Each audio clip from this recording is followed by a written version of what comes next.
Hey guys, Tim here from Algonaut. Okay, so today I'm going to cover how to make your own 808 style kick bass using a synth like Massive. 808 bass is really popular across a bunch of artists and genres from trap, hip hop, even techno, and it's definitely worth knowing how to make your own. One obvious way to do an 808 bass is to just use an 808 sample that you found from a pack and play it chromatically on a keyboard. But if you use a sample, you're really limited in how you can tweak it, and there are actually issues if you pitch it too wildly, such as noise artifacts, as well as the character and length of the sample changing as you go up and down the octaves. So let's make our own. Remember that the original 808 was actually a synth, and we can recreate what was going on in that device with a synth like Massive. It may not sound exactly the same, but we can add our own character, which is important. There are enough songs out there with stock standard 808s in them.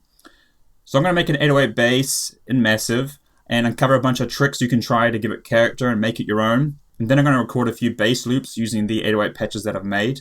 I'll make one on screen to show you, and 9 off screen. At the end, you can download the 10 patches and the 10 audio loops and use them however you like, as they'll be royalty free. You can grab them from the description of the video. So firstly, let's just look at an 808 sample and see what we're going for. So here's Massive. Get rid of this. If we go to the machine pack, vintage heat, look, it's already highlighted. We've got here kick 808 fat blow 12 on loop, it seems. Let's just drop this into a simpler. Cool. So this is a pretty classic looking 808 sample, and I think the two main things I want to talk about here is just this double staged release. What you can see here is a kind of linear, the first stage was about, what does it say, 200 milliseconds, 250 milliseconds. It's just this linear decay.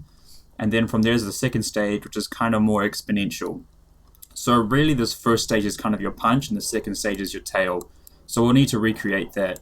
Other than that, it's basically just a sine wave with a bit of a click at the start, with a little bit of warmth and distortion added in. So it's not a perfect sine wave, but yeah, so we can recreate that ourselves pretty easily. So let's go over to Massive and get started. Okay, so we'll go from new sound, do this right from scratch. Before we start, let's just get a beat going. So let's just change this to 95 BPM. We'll go for hip hop today. We'll bring up an Atlas.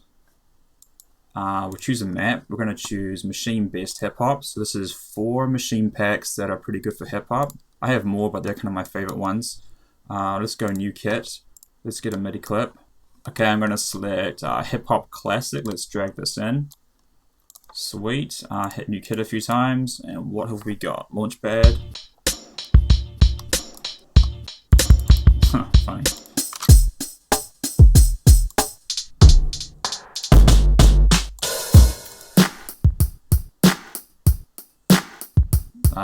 Nope. Nice, that's a good loop actually. I'll just dial that hat back. Sweet. Might make that hat a little bit shorter as well using the shape knob. Sweet. One more time.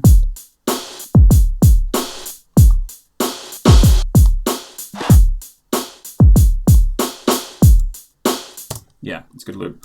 Okay, so 808 bass, let's get into it. That is not an 808 bass. So file, new sound, done that already. Okay, we need to change this first oscillator to a sine wave. So I'll do that, boom, and turn the wavetable position left. I'll just turn it up a little bit. Okay, let's rearrange these filters. We may or may not use them, depends on what I feel like. We'll put it into serial. And we'll turn the second one up and put the mixer 2, just so that basically the sound's going from oscillator 1 into filter 1, filter 2, and then master. So we have the potential to use both filters in parallel and series if you want to. Cool beans. Voicing. Let's change the voicing to monophonic because we don't want a chord. We just want every next note to kill the previous one and take over. And that can go to 0. Okay, that was the glide. Okay. So that's just a sine wave in C, not really an 808 yet. So let's turn it down 2 octaves. I might even just use my, no, I'll do it here. I'm going to dial this back -12. You can actually do this in the global section as well, global tune, but I'll just do on the octaves because it's clearer. It needs to go down probably at least 2 octaves.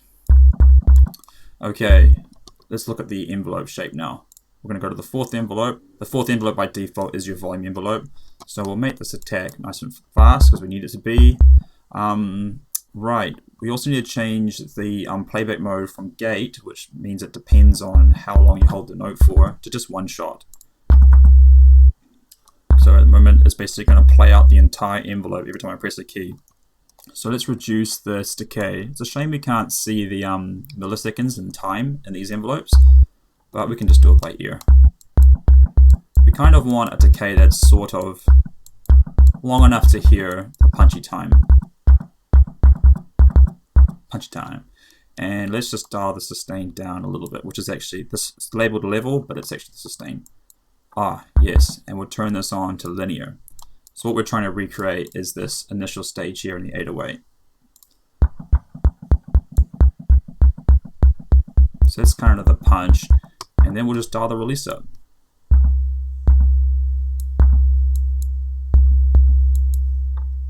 It's probably too long. Now, what pitch was the original one at?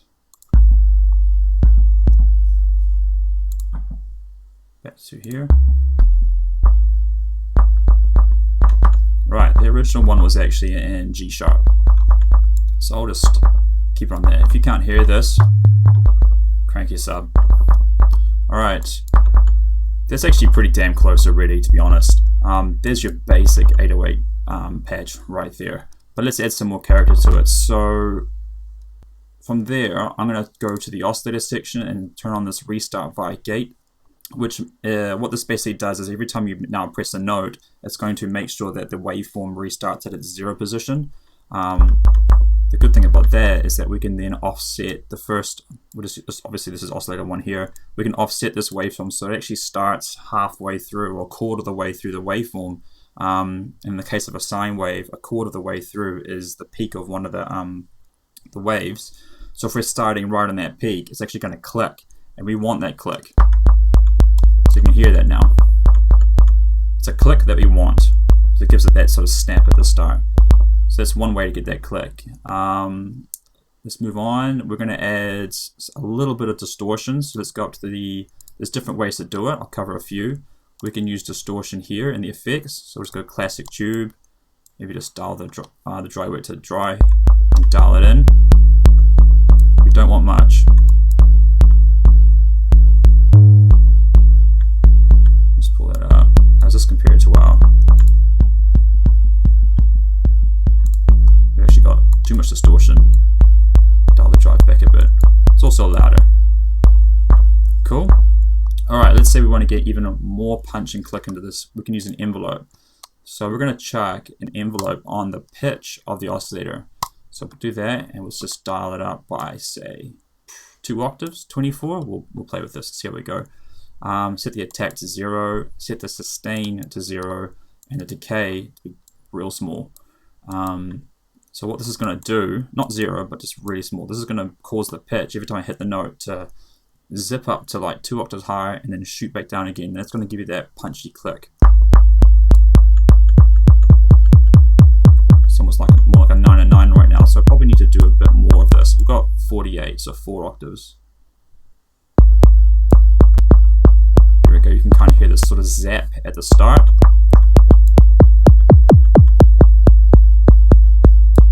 And there we go, that's pretty good. That will help get your and to help the 808 punch through in the mix a bit more. What else could we try? Let's layer in, if we're trying to add more punch into that transient or click, we can dial in some noise. So we can do the same thing. We can probably use the same oscillator on the noise. So let's change this to, we'll try white. We're going to chuck this envelope onto the amp knob, dial this up, and it's going to basically do the same thing. It's going to shoot the amp knob up to whatever we set it to instantly, and then back down again, following the shape of the envelope every time we press a note. You can hear that. Too much. But there's some good click as well. Let's try bright. Much the same. Oh, well, there you go. You can pretty much just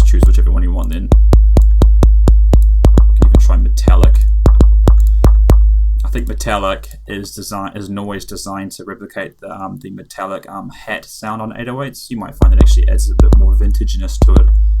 Up to you. I'm going to stick mine on just white, just dial it back. Okay, so what else can we do? Let's try another technique for warmth. We can use feedback. So let's see whether it's routed in. Feedback is currently routed in after the amp section. So this is basically feeding back the master and going to create some warmth that way. So we dial it up.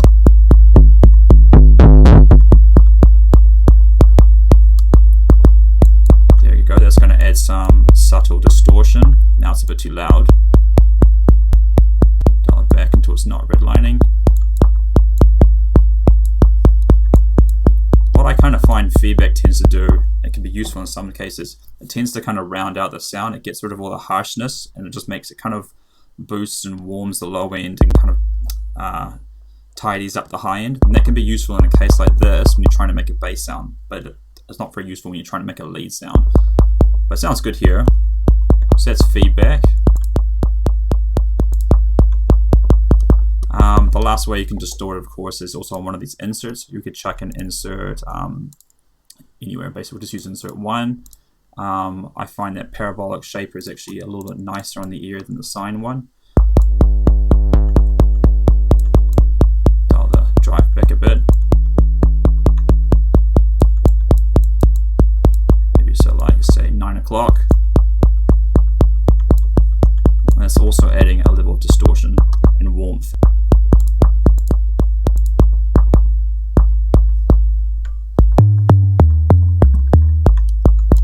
Cool. That's the original 808. We are damn close. In fact, I think this massive one is punchier. You'll probably find in a song this actually works better in the mix. Right, so another thing that 808s sometimes do, and you can't really hear it because it's so low, is they actually, after you trigger it, they actually drop in tune by about 1 or 2 semitones as it goes into the tail. You might not be able to hear it on this particular one, but it does. You can kind of hear it. You can sort of hear it going, like starting at 1 semitone and dropping to the next, which we can replicate as well. So let's get the master envelope, the 4th one, and we're going to chuck this onto the first oscillator where the sine wave is, and we're going to pitch it up by 1 semitone. So you can actually hear it now. Maybe I'll do a few more just so you can hear it more. So you can hear how it's kind of just subtly pitching down. We'll bring it back to, say, 1. And then what you're going to want to do is just offset the actual pitch of the oscillator by that amount. So I'm going to pull this back down to -1, just down 1 semitone, so that every time you play a note, it's going to start on the note I'm triggering on the keyboard, say for the melody that you've written for the bass line, and then the tail will kind of drop below that, which means it'll sound right as you're writing your melodies.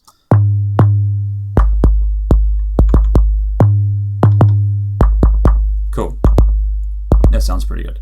And probably the last thing you could try to get a little bit more futurish with it is you can chuck on some modulation. You can use this modulation oscillator to add a bit of FM donk essentially to the 808. So the way to do that is use phase. So you turn on phase, oscillator 1. We'll dial this phase knob to 0. And let's get a different envelope. We'll use number 2. Put it on phase. We'll dial this, actually let's set it properly first. So we'll go attack 0, sustain 0, decay for now. We'll just keep it at 9 o'clock. The release is irrelevant. So we'll pull this 2 up. So that's adding a massive knock, FM donk style knock. And then what you might want to do is just put the pitch of this oscillator up a couple octaves, keeping it on the octaves, not bearing in mind that octave is 12 semitones if you didn't already know that. So maybe up 12 or 24. Actually it dawns on me as to why that was sounding so rank is because we've already pitched this oscillator down basically 2 octaves. So let's start by matching it. And then we can go up 2 octaves from there.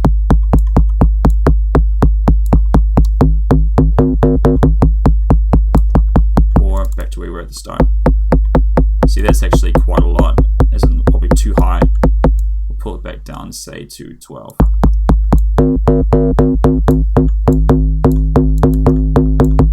Turns out release is not irrelevant because actually one-shot mode was not on.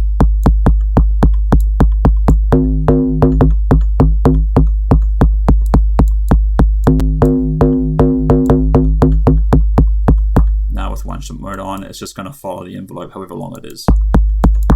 So that's adding quite a lot of punch as well. But of course at this point it's starting to sound a little bit less like an 808, a bit different, but it still has an 808 vibe.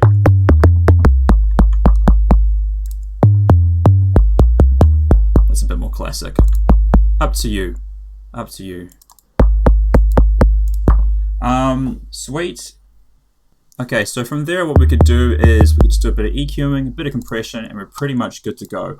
So let's go and get an EQ. We'll just use the Ableton one. EQ8. So here you could boost or take away some frequencies to try and give it a bit more tone. Looks like warmth is around the sort of 150-200 area.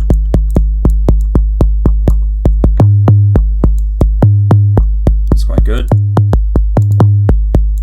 And I mean, you could maybe just take another bell curve, for example, and just pull out something that'll just give it a bit of a get a bit creative.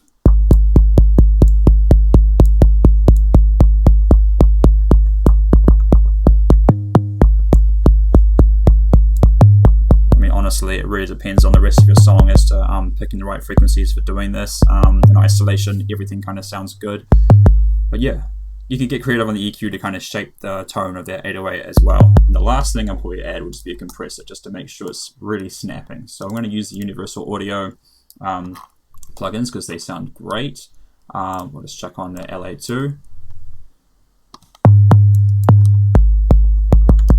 So gain reduction, it's actually about right. -5, somewhere between -5 and -10. So maybe we'll just dial it up a little bit. And how's the loudness comparison? You know, that's actually pretty good too. I might just dial the volume a little bit as well. Cool, and there we go. There is an 808 bass line made in Massive that you can now do whatever you want. You can be guaranteed that the length of it doesn't matter what key you're going to hit. It's always going to be the right length. It's not going to have any weird artifacts. And yeah, let's just check it against the original. It sounds good. I've probably gone a bit overboard on the warmth, but essentially it's all there. Pull that out. Keep that in.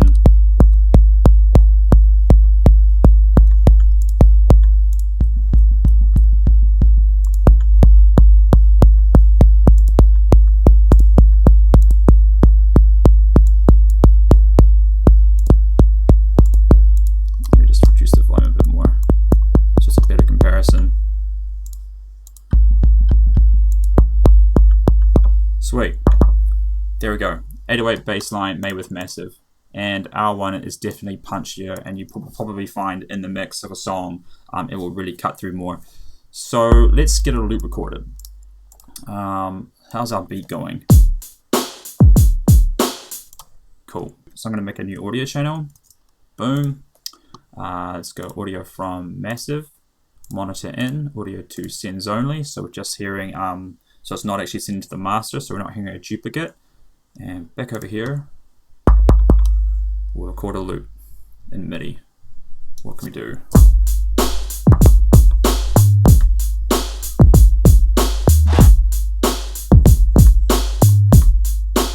Yeah, that's pretty good. Okay, let's record that up.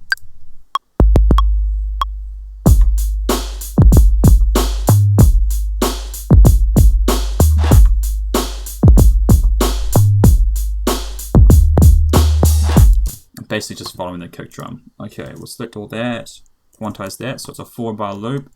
We'll chuck some groove on the loop and groove on the bassline melody. What have we got? Launchpad.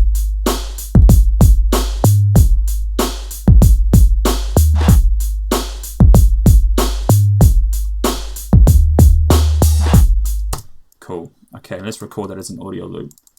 So that's recording the UAD on there as well.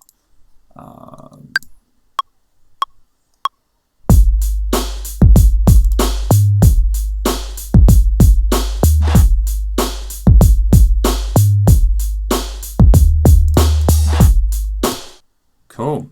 Turn that off. Double check that loop. Audio to master.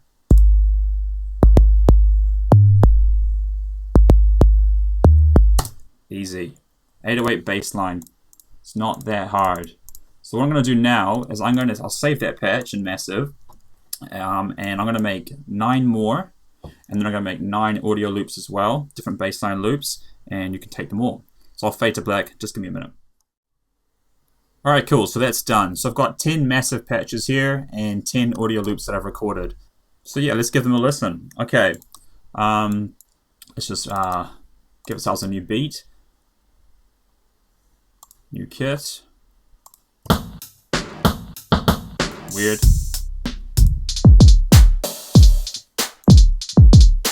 That's pretty nice. Alright.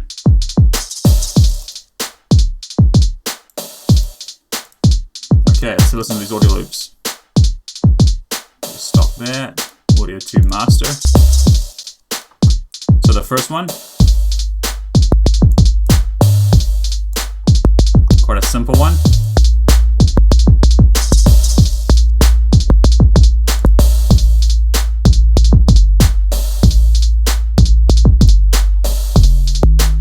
Starting to get a bit more distorted.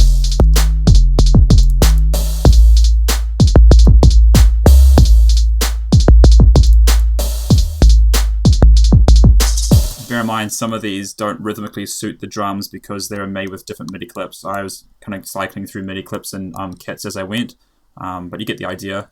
And then the last one, a bit more melodic. So there you go. What I'm going to do now is I'm going to save out all these 10 massive 808 bass patches, and I'll export all these loops, put them in a pack. You can download them through the description and use them however you want. They're basically free. I'll be making more tutorials on bass and stuff and drums soon, so make sure you subscribe to the channel, and catch you next time.